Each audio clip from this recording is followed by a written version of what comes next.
I'm going to do my best to make this video as short and efficient as possible, but if you're not willing to take a few minutes out of your day to learn this stuff, you're not going to make it. Here is an actually helpful answer to a question that I get asked all the time, which is, I have X dollars to invest, what do I buy? I almost never see this question answered helpfully, and so I thought that it would be a nice change of pace to give you an answer that isn't bullshit. Believe it or not, you are better at answering this question for yourself than I ever could be, or any influencer ever could.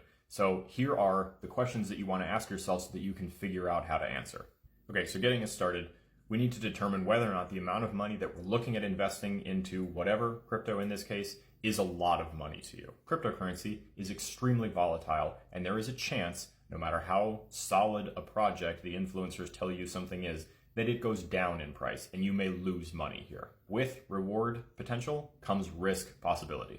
So right off the bat, if you cannot afford to lose or be without the amount of money that you're looking at investing, you need to reevaluate that number. Okay, moving on, we want to determine what our goals are. This is a really good way to kind of start to set expectations for these things, and this will help us build the way that we want to construct an investment portfolio in whatever, stocks, ETFs, crypto. Are we looking to build something that we can retire off of? Are we looking to just be able to invest more in the future and we would like to make some profit? Are we looking at just getting a little bit of extra cash for walking around money? Are we looking at buying a house or some other large purchase in the near future? Having a clear goal in mind will help us set realistic expectations as we look at these different assets.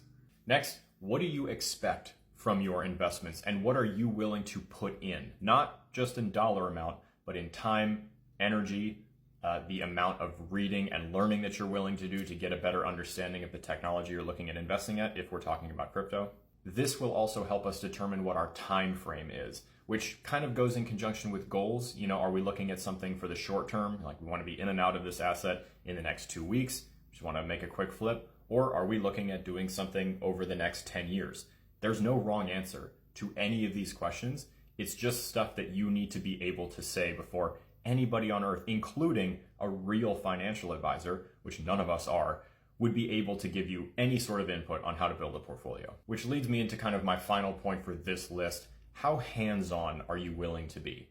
I used to be way more hands-on with my crypto portfolio. So I had more things in it. I was paying more attention. I was reading the news every single day, multiple times a day, checking charts, all that sort of stuff. And to be very honest, I just don't have time for that anymore. And I have found greater success in making a more conservative approach than I ever did by trying to just be full frontal all the time.